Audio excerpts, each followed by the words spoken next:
What the hell do you think you're doing in my bed? Levi Carrington's voice snapped through the dark like a whip. The room had been so still seconds before, the heavy hush of midnight broken only by the soft breathing of two sleeping boys. Now, Naomi sat upright, startled, instinctively placing a calming hand on Elijah's back. The boy stirred, but didn't wake. His twin, Micah, curled beside him, remained deep in slumber. The sound of thunder rolled far outside the windows, but the storm in the bedroom had already arrived. She didn't say anything at first. Words felt too small, too fragile. And anyway, she knew better than to speak while a man was still swinging his grief around like a hammer. Levi stood in the doorway, fists clenched, jaw trembling. His eyes didn't see the peace on his sons' faces. They only saw Naomi, curled between the boys in the bed that hadn't been touched since his wife died. He crossed the room in 2 strides. You think this is your place now? What kind of woman does this sneaks into a man's house like this? His voice rose, cracked, collapsed. His hand lifted. The slap was fast, not brutal, but enough to stun, enough to leave silence in its wake. Naomi didn't cry. She didn't even raise her hand to her cheek. She simply looked at him, eyes wide with something deeper than shock. Not fear, not rage, something sadder, something final. Outside, the rain had begun to fall. The memory hit him even as she stood. The therapist, months ago, saying the boys might only begin healing when they found a place they could feel safe enough to sleep without fear. Levi had scoffed then, said his sons would be fine with structure, not coddling. Naomi adjusted the blanket over the boys, brushing Elijah's curls off his forehead with the same gentleness she'd once used with the boy who had died her own. I didn't come in here for you, she said softly. Micah had a nosebleed. They were both shaking. Pearl Hutchins, the housekeeper, stood just outside the door. Frozen. She had seen everything, but made no move to intervene. As Naomi stepped past her, Pearl looked at her with quiet sorrow. No words. Just an understanding forged in the world women navigated without maps.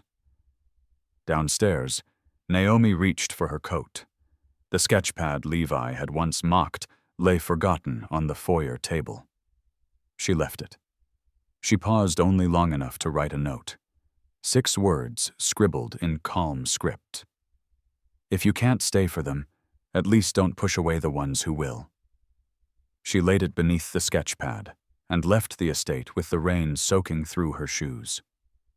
Levi didn't move for a long time. Not until the house fell back into silence, the kind that presses against your chest like guilt. He walked to the edge of the bed, sat carefully beside Micah, and stared. The boys slept on. They didn't flinch in their sleep. Their faces were soft, unburdened. For the first time in months, they weren't crying out, kicking, or waking in a sweat. They were still safe. Levi sat with his hands on his knees and felt something he hadn't allowed himself in a long time. Shame. It coiled in his gut, heavier than anger, louder than grief. It wasn't just the slap. It was everything he hadn't said, everything he'd chosen to ignore while Naomi kept this house from falling apart in silence. He went downstairs and found the note. He read it once, then again. His hands shook. The rain continued to fall. In the kitchen, Pearl poured herself a small cup of coffee and said nothing when he entered. She simply slid a second mug his way. Levi didn't touch it. I told her to stay out of your room, Pearl said finally. She never went in, not once, till tonight. She carried them in when the little one had a bloody nose, held them both till they stopped crying. You think she wanted that bed? She earned it more than anyone. He swallowed, but said nothing. You think she's replaceable, Levi? Go ahead. Try. Pearl left the kitchen then. Her voice had not risen once, but it echoed through him like a verdict. Back upstairs, Levi moved to the dresser. He opened the drawer Naomi used when she stayed nights, a small wooden one, tucked beneath the boys' closet. Inside, folded neatly, was a pair of flannel pajamas she'd bought for Elijah. Next to it, a family drawing. Stick figures with names scrawled underneath. Micah, Elijah, Naomi, Daddy. There was no mother figure drawn, just a large heart above them, colored in red crayon. He stood in that drawer's open silence for a long time. Outside, the storm continued its slow song, rhythmic and relentless. Rain drummed the windows like 1,000 unsent apologies. When he returned to the nursery, he didn't sleep. He just watched the rise and fall of his sons' small chests, listened to the soft exhale of their dreams, and thought about how many nights he'd spent shouting at the world while someone else had been whispering his children into safety. And then, almost too quiet to hear, his voice broke into the dark. What have I done? Levi hadn't seen Naomi in 6 days. Not since that storm. Not since that slap. She hadn't answered any of his messages. He didn't blame her. Still, each unread text sat in his phone like a pebble in his shoe. He read them back sometimes. I'm sorry, followed by, I should have protected you, followed by nothing at all. The words had dried up, but the ache hadn't. He thought of what Pearl had said that night. Try replacing her. Levi had tried. He'd called an agency, even interviewed someone, a woman with too perfect lipstick and no patience for Elijah's sudden spirals. Micah had burst into tears just looking at her. Now the house was quieter than it had ever been. Not peaceful, hollow. Elijah had started chewing the sleeve of his shirts again. Micah hadn't touched his sketchbook since Naomi left. The boys didn't cry, Carringtons didn't cry, Levi used to believe, but now he wished they would. Anything but this eerie silence that clung to the walls. Pearl tried. She baked apple muffins, read bedtime stories in her low country drawl. But she wasn't Naomi, and the boys knew it. On the 7th day, Levi finally drove out of Hartford and down the winding roads that led to the south edge of Winthrop Hollow. The town hadn't changed. The trees still leaned in like old women listening to gossip. The chapel Naomi sometimes attended still had peeling white paint and a crooked bell. She wasn't there. Pearl had said she might be with Lillian. He parked outside the modest yellow bungalow where Lillian Fletcher lived. It was the kind of place that smelled like old hymnals and kept secrets pressed into the floorboards. He knocked. No answer. Just as he turned to leave, he heard footsteps behind him. Naomi was walking up the path from the woods behind the house, a canvas bag over her shoulder. Boots muddy. Cheeks flushed. She paused when she saw him. Didn't speak. I didn't know where else to go, Levi said.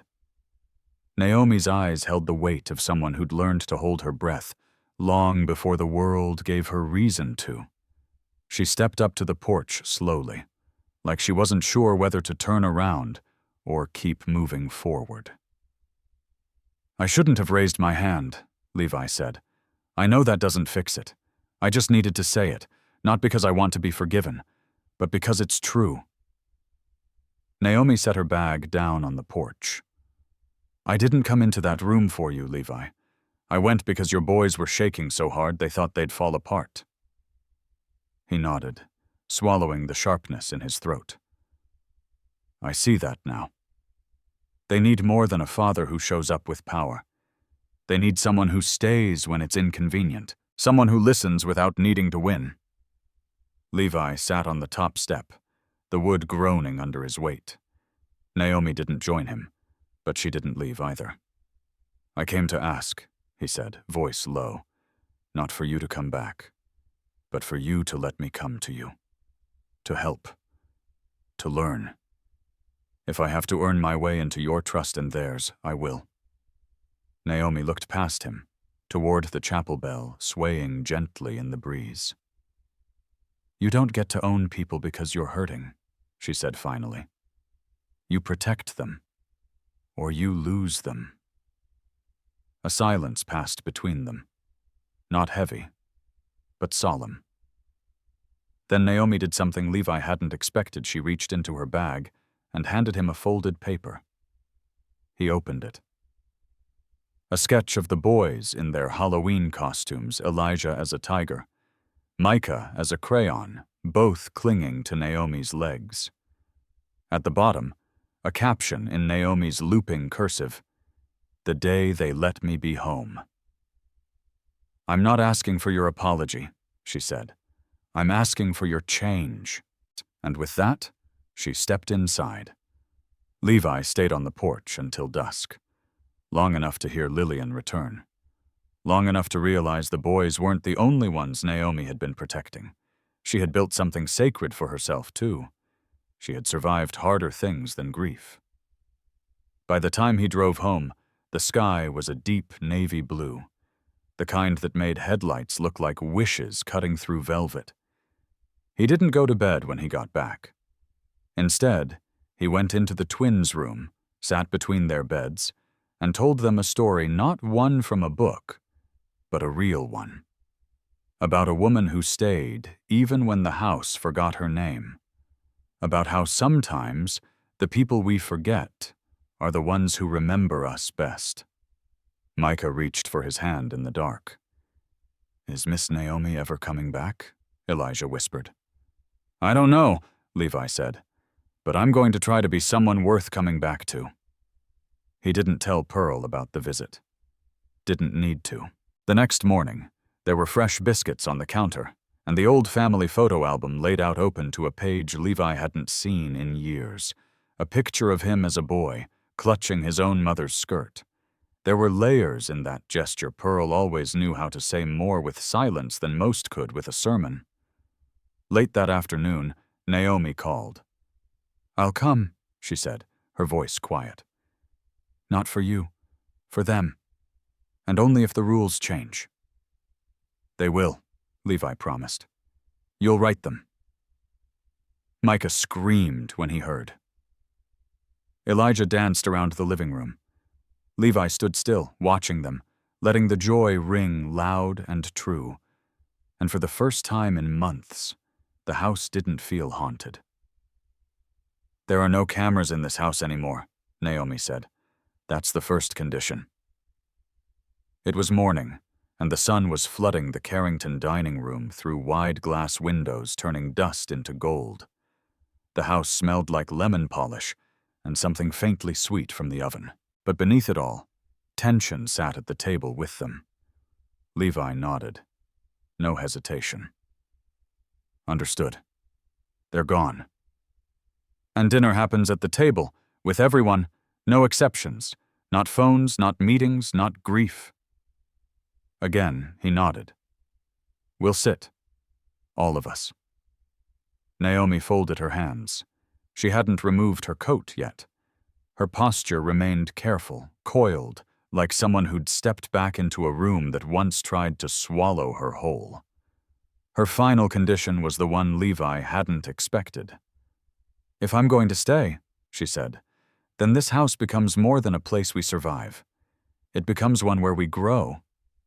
That was the first time he saw her as something more than staff. She wasn't returning as a caregiver. She was returning as a partner. By evening, the changes were visible. The camera hidden above the front door was gone. The boys' therapy room was expanded, and the long dining table, once a relic used only for holidays, was cleaned, set, and surrounded by life. It was a Tuesday, but it felt like Thanksgiving. Micah helped Pearl place the napkins. Elijah carried small water glasses, his concentration a tight furrow in his brow.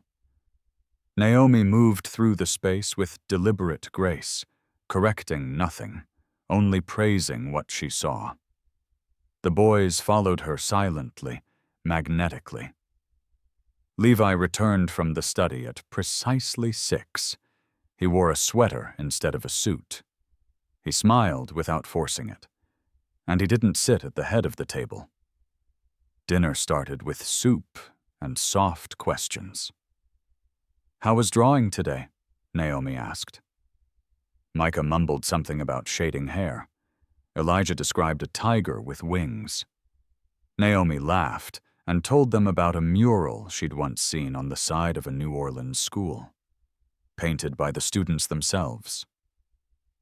The twins leaned in, wide-eyed. Levi listened more than he spoke.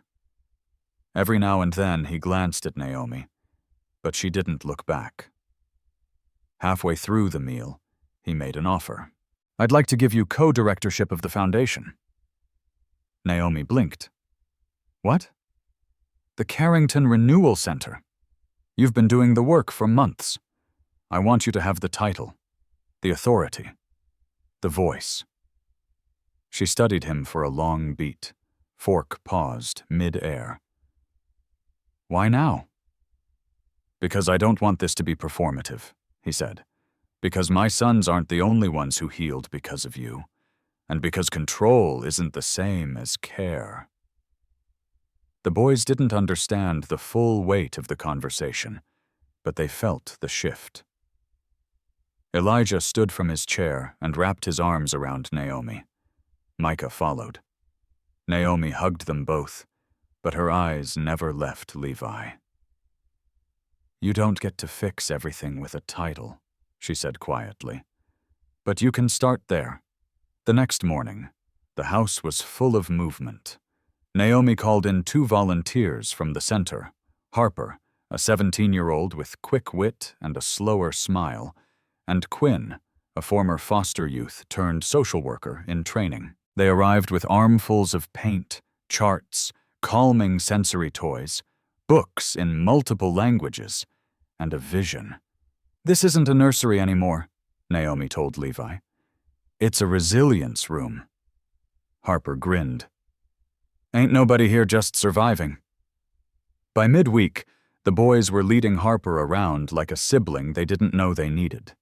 She taught Micah how to braid paracord bracelets and showed Elijah how to whisper secrets into jars, then close the lid and let them rest. Naomi watched quietly, the corners of her mouth softening each time Harper smiled. Levi didn't miss the way Naomi's hand twitched when Harper hugged her, unprompted.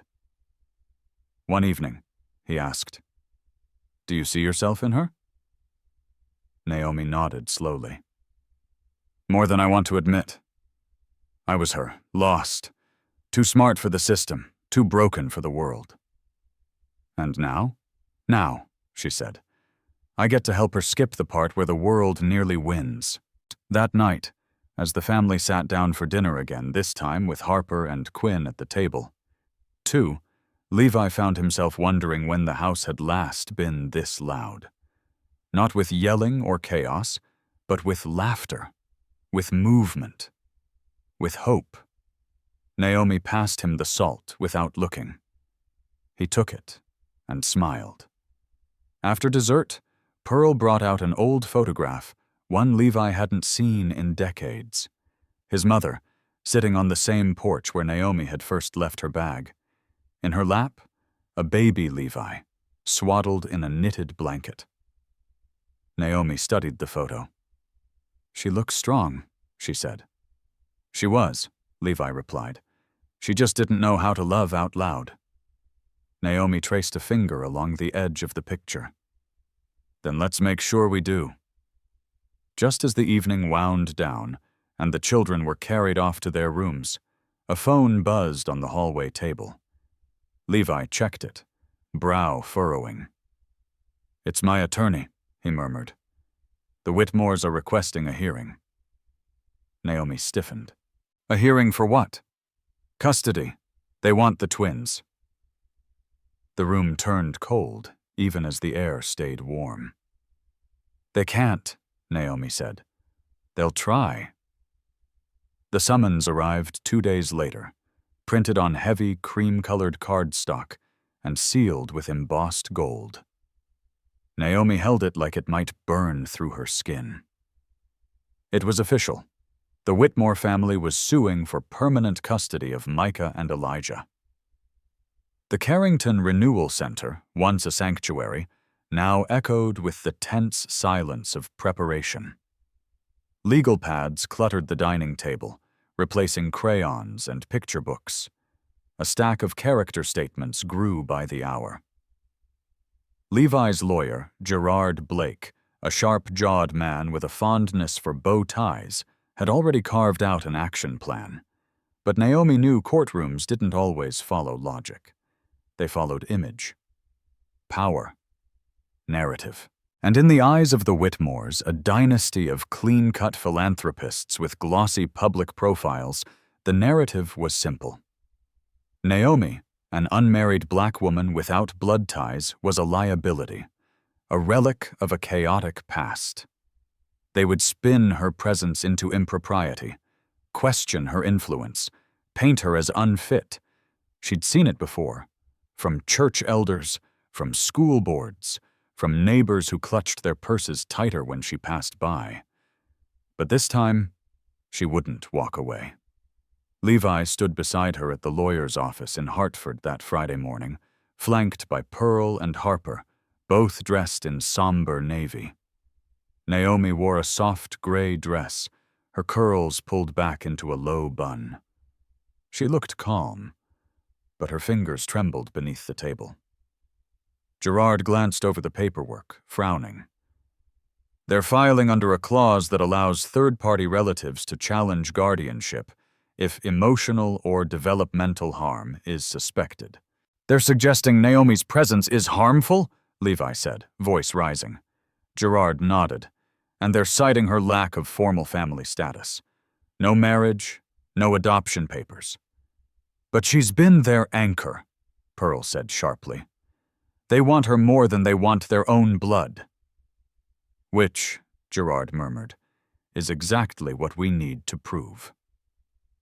Naomi looked away from the table. Through the frosted glass, she could make out the silhouette of a child in the waiting room, Elijah, tracing shapes on the window with his finger. Micah curled beside him.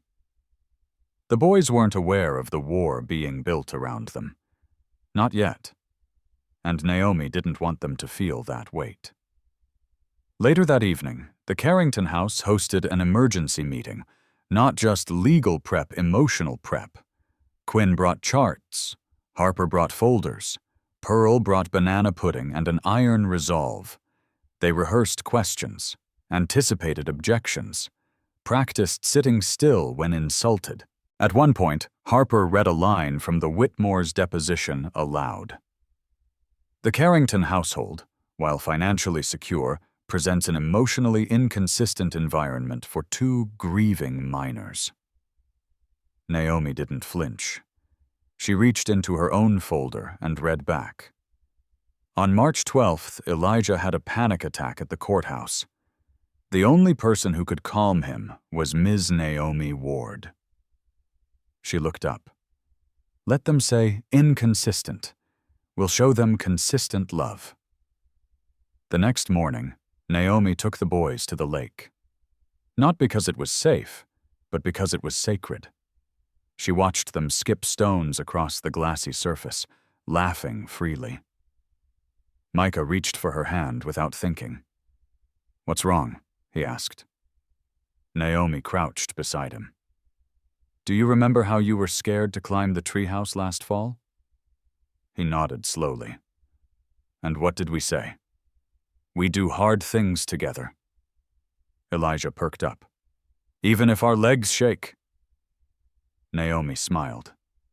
"Exactly. There's something hard coming, But you won't face it alone. They stayed until the sun dipped low, casting the water in amber. When they returned, Harper had hung new affirmation posters in the boys' room. "You are safe here," one read. Another, "Chosen, wanted, loved." Sunday brought church. Not the chapel Naomi used to slip into quietly, but the main congregation where the Whitmores attended in the front pew. Levi walked in with Naomi on his left, and the twins between them. Heads turned. Whispers followed. But Levi didn't shrink. When the pastor asked if anyone wished to give a testimony, Levi stood. "I lost my wife," he said, voice steady. "And I nearly lost my sons to grief. But God didn't send me a savior in a suit. He sent me Naomi Ward. She didn't just care for them. She rebuilt them. And in the process, she taught me how to be the kind of father they deserve." The room was still. Even the Whitmores turned. After service, church elders approached Naomi quietly. Some offered warm hands. One slipped a note into her palm. "We see you. Keep going." Monday was the pre-trial hearing. Gerard warned them to expect an ambush. And he was right. The Whitmores arrived in matching navy suits, their attorney a polished woman named Virginia Locke, famous for dismantling family arrangements, for the good of the child. She opened her remarks with surgical precision. "Your Honor, we do not doubt Mr. Carrington's financial capacity, but we question his emotional judgment, especially his continued employment of a former domestic worker with no legal ties to these children." Naomi didn't speak. She wasn't allowed to, not yet. But Levi did. He stood, buttoned his jacket, looked directly at the judge. "I am not employing Naomi Ward," he said. "I am learning from her, co-parenting beside her. My children don't just love her, they need her." Virginia smirked. "And yet she has no legal authority. What happens if she makes a medical decision? Or disciplines them?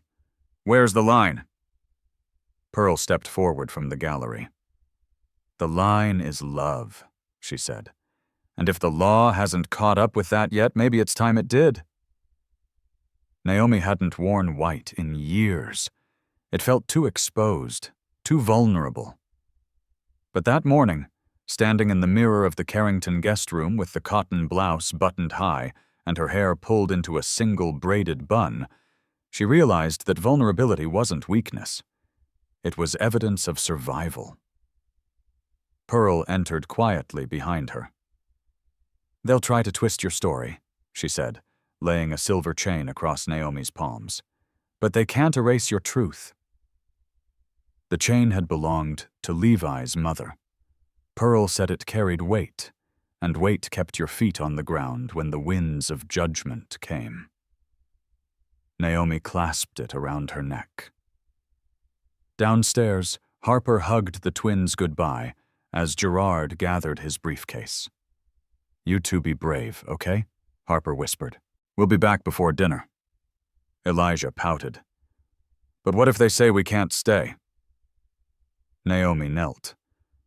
"Then we say louder that we want to." Micah whispered something in her ear. She smiled, then nodded. At the courthouse, the tension was a living thing. The Carrington team took their seats. Across the aisle, the Whitmores sat impeccably aligned, with Virginia Locke flipping through her notes like they were scripture. Naomi didn't flinch when her name was called. She rose slowly, walked to the stand, and took the oath. The first few questions were formal: name, profession, role in the boys' lives. Naomi's voice was steady, clear. Then Virginia stood. "Ms. Ward," she began, "you have no legal training, no parenting license, and no biological connection to these boys, correct?" "Correct," Naomi said. And yet you believe you should retain significant custody influence over them? Naomi leaned forward. I don't believe that. I know that. Virginia's eyes narrowed. So you're saying you're more qualified than blood relatives? I'm saying I've been there. Through the night terrors, the food refusals, the regression. I've been the lap they clung to when their father was too shattered to speak. That's not about qualifications. That's about presence. Virginia pivoted. You were once a maid, correct? Yes. And before that, a home health aide? Yes. And before that, Naomi cut in, a teenage foster kid with a record of running away and no trust in anyone. Yes, I've been many things. The courtroom stirred. Virginia smiled tightly. Do you think that background is suitable for raising two boys with Carrington lineage? Gerard objected. The judge allowed Naomi to answer. She drew in a breath. I think it's perfect, Naomi said. Because I've had to build family from nothing. I know what it means to choose love when it's not easy, to stay when it would be easier to leave. Those boys don't need a pedigree. They need permanence. And for a moment, there was silence. Pearl clutched Levi's hand under the table. Then came the moment Gerard had prepared for. Ms. Ward, he said when it was his turn, you mentioned staying. Can you tell the court why you stayed, even after Ms. Carrington's death? Naomi's voice cracked. Because Micah and Elijah didn't just lose their mother. They lost their routine, their certainty, their belief that the world was safe. I couldn't undo the pain, but I could stand beside them in it. Gerard nodded. Did you receive extra pay for those weeks? No. Did you have job security? No. Then why? Naomi looked straight at the Whitmores. Because love doesn't clock out. Later, the judge called for a recess. Outside the courthouse, reporters gathered like birds around breadcrumbs. Naomi ignored the microphones. Levi shielded her with his coat. Back inside, Gerard revealed their next piece of evidence, a series of recorded progress reports from the boys' therapists, documenting significant emotional and developmental improvements attributed directly to Naomi's care. But the Whitmores weren't done. They submitted surveillance footage from months ago, Naomi entering Levi's office late at night. No context. Just image. Just implication. Virginia raised an eyebrow. Is there a romantic relationship between you and Mr. Carrington? Naomi's stomach twisted. The courtroom held its breath. Levi stood. No, he said firmly. But there is trust, respect. And if you're implying that love disqualifies someone from parenting, then perhaps we've all forgotten what love actually is. Pearl added, and if Naomi Ward were a white nanny from Connecticut, we wouldn't be having this conversation. The room shifted, uncomfortable murmurs. The judge called for order. By late afternoon, the testimonies ended. The court would resume the next morning for final statements. Back at the Carrington estate, the children sensed the heaviness. Micah drew a picture of a tree with roots stretching across the entire page. Elijah wrote a single sentence on a piece of paper and handed it to Naomi. She read it aloud, voice shaking. She is our roots now. The courtroom smelled like varnish and fear. Naomi stepped inside just after dawn, the letter still folded tightly in her coat pocket. She hadn't told Levi. Not yet. Not until she understood what kind of trap the note had warned of. But she knew the Whitmores didn't bluff, and the air today it had the taste of a final play. Across the aisle, Virginia Locke looked unusually relaxed. Her client, matriarch Celine Whitmore, sat rigid, hands crossed over a leather-bound portfolio. Her eyes met Naomi's and lingered just long enough to send a message. We are not finished. Gerard leaned over. We're not guaranteed a ruling today. Sometimes these things drag. But Naomi wasn't worried about delay. She was worried about precision. The boys weren't in the room. Pearl had taken them to the aquarium, promising to be back by lunch. They don't need to see how adults confuse love with control, she'd muttered. Naomi sat with her spine straight. The judge entered. Everyone rose. We will begin with closing arguments, he said. Virginia rose slowly, like a curtain being drawn. Her voice, smooth and low, filled the chamber. These children have experienced tragedy. No one denies that. But in the wake of their mother's passing, what they need is stability structure rooted in lineage. The Carringtons, while well-meaning, have allowed an outsider, Ms. Ward, unfettered access to two vulnerable minors. This is not about race or background. It is about process. And the law cannot bend to sentiment. Naomi felt the words like stones thrown through stained glass. Not sharp, but persistent. Then Gerard stood. With all due respect, this is about race. It is about who we trust to nurture our children. Ms. Ward is not an outsider. She is family by choice, by sacrifice, by consistency. Love does not require blood. And these boys have made their choice clear. He turned to the judge. Honor that. The judge nodded solemnly. Court will recess briefly while I review. As the courtroom emptied, Naomi lingered. Levi joined her near the front. Are you okay? He asked. She hesitated, then pulled the folded letter from her coat. He read it quickly. Tomorrow is a trap? She nodded. Someone in their camp knows something we don't. But there was no time to investigate. The judge returned 10 minutes later. Everyone filed in. The rustling of papers was louder than breath. The judge cleared his throat. After review of the testimonies, submitted documentation, and interviews with the minors' therapists, this court finds that the Carrington household, including Mrs. Naomi Ward, provides a stable and emotionally secure environment for Micah and Elijah Carrington. Naomi's breath caught. Full custodial rights, the judge continued, will remain with Mr. Carrington, with Ms. Ward formally named as legal guardian and co-caretaker. Petition for guardianship by the Whitmore family is respectfully denied. Celine Whitmore let out a sharp gasp. Virginia whispered something, but it was too late. The verdict had landed like a gavel through marble. Naomi didn't smile. Not yet.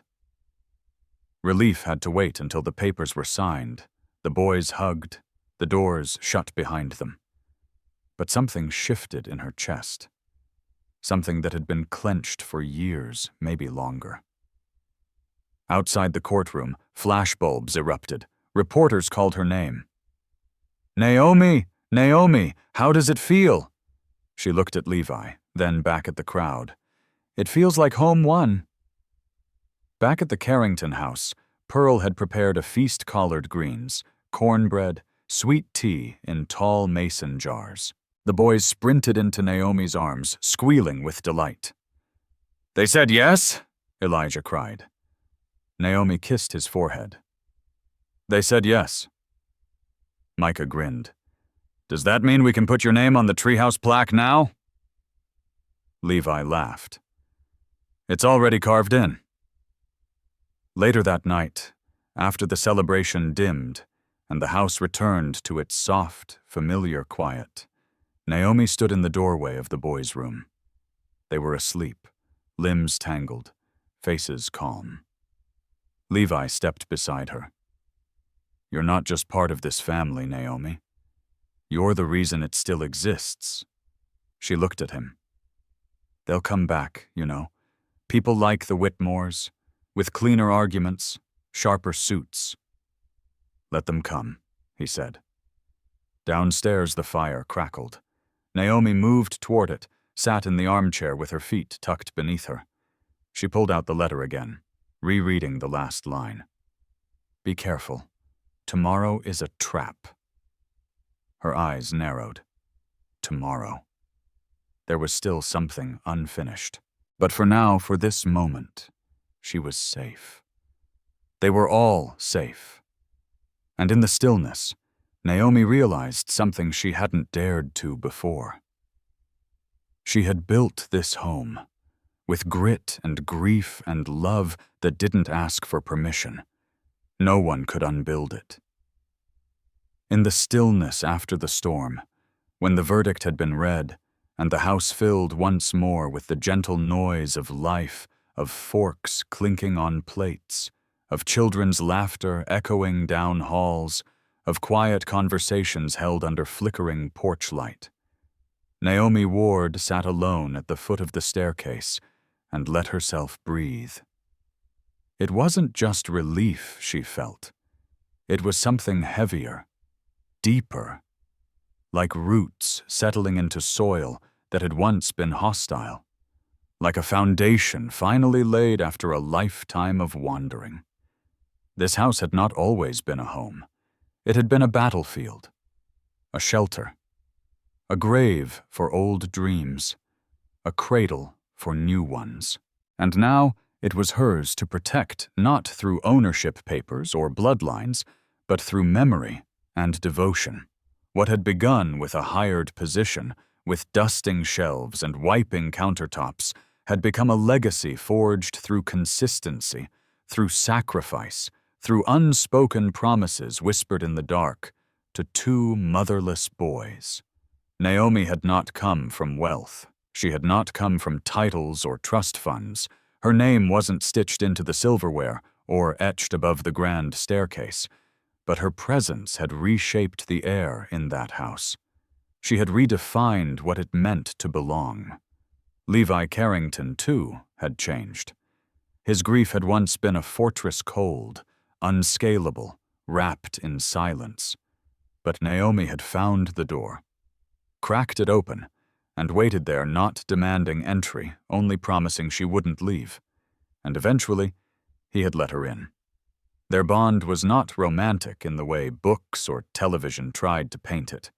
It was something older than that, something forged in shared heartbreak, in co-parenting under impossible pressure, in mutual respect that grew like ivy, quiet, persistent, impossible to uproot. And Pearl, the old matriarch who had spent decades believing strength meant distance, had come to see strength in softness, in speaking truth, in choosing compassion, even when anger was justified. Micah and Elijah were no longer just heirs to a name. They were living proof that family could be reimagined, that love could survive absence, betrayal, courtrooms, and social scorn. The Whitmores had lost not just a legal case, but a narrative they had been crafting for years, that heritage trumped heart, that propriety outweighed presence. The judge's decision was not just a ruling, it was a reclamation of dignity, of truth, of who truly gets to decide what a family looks like. But even victory bore scars. The note Naomi had received still lingered in her thoughts. A warning, a thread unpulled. And when the woman arrived on her doorstep at midnight, trembling and wide-eyed with a folder full of papers, Naomi understood that this chapter was closing only to open a door into another. There were still secrets buried beneath the Carrington estate, still truths wrapped in silence, waiting to be spoken aloud. Yet Naomi no longer feared them. She had walked through the fire and found herself still standing. What this story reminds us, more than anything, is that family is not just who you're born to, it's who you stay for, who you fight for, who you choose again and again, even when it's inconvenient, even when it's painful. Forgiveness, too, isn't just a word whispered at funerals or signed on legal documents. It's a daily act, a quiet decision to move forward without erasing the past. Naomi had forgiven herself first, her childhood, her choices, the guilt she carried for not being enough for people who never stayed. And then she had forgiven the Carringtons, the court, even the whispers in town that never seemed to die. In doing so, she taught others to forgive as well. Legacy is not the wealth you leave behind. It is the courage to change the story for the generation after you. And Naomi had done that. She had taught 2 boys that love is louder than shame, stronger than status, deeper than blood. She had taught a grieving father how to be present. She had taught a dying matriarch how to soften. And she had taught herself that survival was never the end of the story, only the beginning of one worth telling. To anyone who's ever felt like they didn't belong at the table, like they had to earn love or prove worth, this story is for you. It's for the caregivers, the found families, the silent guardians who hold up the sky while others sleep. And it's for the children who grow up knowing someone stayed when they didn't have to. In the end, Naomi's story is not about triumph over adversity. It is about the quiet miracle of endurance, of holding on, of becoming the kind of person who leaves the door open for those who arrive late but still want to come home. As long as someone is willing to speak the truth and stay through the silence, there will always be a path back to one another. The philosophy remains. Family is not defined by blood, but by who shows up when it matters most. If this story moved you, leave a comment with the words "number 1" to let us know you believe in the power of chosen family. And don't forget to subscribe to our channel for the next story of truth, redemption, and the families we fight for.